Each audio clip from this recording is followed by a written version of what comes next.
دا مو وایا چې زه به درنه لاړ شم ته کښېنه، دا مو وایا چې زه به درنه لاړ شم ته کښېنه، بلال یمه قسم د مدینه به درته پرېږدم.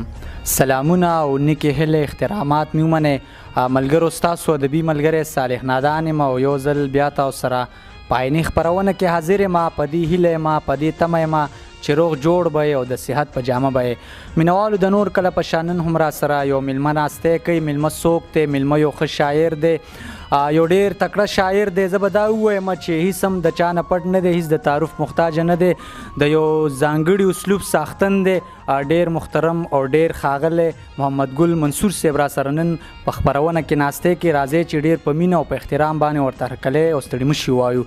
منصور صاحب تاسو ډېر په مینه او احترام باندې هرکلی او ستړي مشي وایم. ډېره مننه صالح نادان، ژوندی اوسئ، خوشحال اوسئ او ستاسو د ټولو ملګرو مننه کوم بلا ستړي وکړه راغلی او مننه کوم ستاسو. منصور صاحب مننه خو به ستاسو نه کوو چې دومره قیمتي وخت نه وخت وویست او موږ سره هم په دغه خپرونه کې ناستی وکړه. منصور صاحب ستاسو وخت هم نه اخلم، ستاسو وخت هم ډېر قیمتي دی، خو زموږ دغه عیني مینوالو سره به څه شریکوئ، څه شعرونه نو شریک موږ به هم ترې خوند واخلو، کوم ناس ملګري دي او زموږ دغه عیني مینوال به ترې هم خوند واخلي.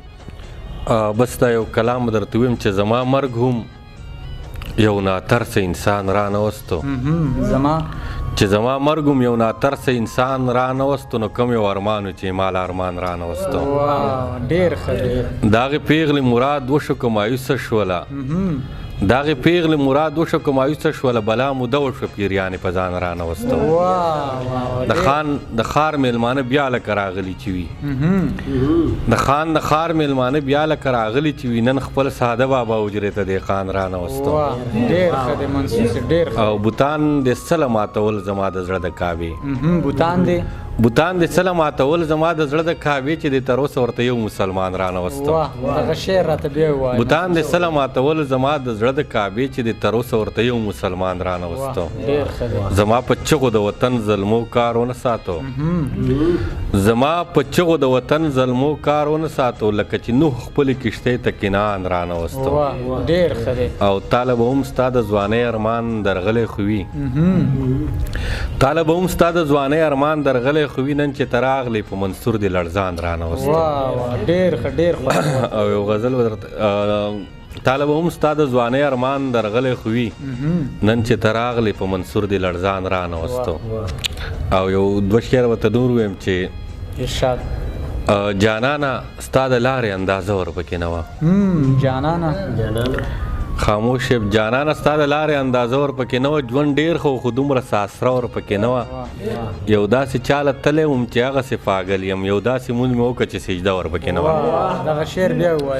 یو داسې چاله تلی وم چې هغسې پاګل یم، یو داسې مونځ مې وکړو چې سجده ورپکې نه وه. هغې ویل چې واوره مین داسې غزل لیکي، هغې ویل چې واوره مین داسې غزل لیکي، هغه زما غزل خو مقطع ورپکې نه وه. هغې ویل چې واوره مین داسې غزل لیکي، هغه زما غزل خو مقطع ورپکې نه وه. او زمونږ داسې زړونه وو چې شپه ورپکې ورځ وه، زمونږ داسې زړونه وو چې شپه ورپکې ورځ وه، او زمونږ داسې کور وو چې ډیوه ورپکې نه وه.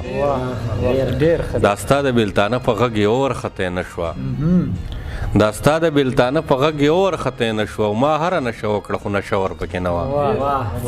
او منصوره که مې چا پکې خاطر ونه که خیر دی، منصوره که مې چا پکې خاطر ونه که خیر دی، زما په کلي څه و چې هغه ورپکې نه وه. مننه. او دا دوه شعره ته بارې نور هم ویمه چې ستا د یارۍ د تهمتونو چې وتی نه شمه، ستا د یارۍ د تهمتونو چې وتی نه شمه، نو اوس به خوند ونکړي اشنا چې لیونی نه شمه. زه د خپل زړه پر هر څه داسې احساس کړی یم، زه د خپل زړه پر هر څه داسې احساس کړی یم، زه وایم خوږ به شي زه ځمکه که نستی نه شم، زه د خپل زړه پر هر څه داسې احساس کړی یم، زه وایم خوږ به شي زه ځمکه که نستی نه شم. مننه کوم، خوشحاله اوسئ. مننه، ډېره زیاته مننه. محمد ګل منصور صاحب ستاسو نه یوه نړۍ مننه کوم چې خپل خوندور شعرونه مو موږ سره شریک کړل او دغه مینوالو سره مو شریک کړل. منصور صاحب دغه د ملګرو نومونه به هم واخلم. ډېر محترم شیر علي صاحب را سره ناستی کوي او نعیم افریدي صاحب را سره ناست دی او مختیار جانی صاحب را سره ناست دی، ډیر محترم او ډیر ښاغلی شهباز صاحب را سره ناست دی او بل ښاغلی محترم زاهد خاموش صاحب را سره ناست دی. د ټولو ناستو ملګرو هم نړۍ مننه کوم. محمد ګل منصور صاحب ستاسو نه هم مننه کوم. خوشحاله اوسئ، مننه کوم، ستاسو هم یو جهان مننه. مینوالو دغه ورځ سره په ننني خپرونه کې ډیر محترم او ډیر ښاغلی محمد ګل منصور صاحب چې تاسو ترې نه ډیر خوندور شعرونه واورېدل. تر را روانې خپرونې پورې ما صالح نادان او ما سره کیمرمین سنان مومن له ورکړې اجازت د لوی الله په امان.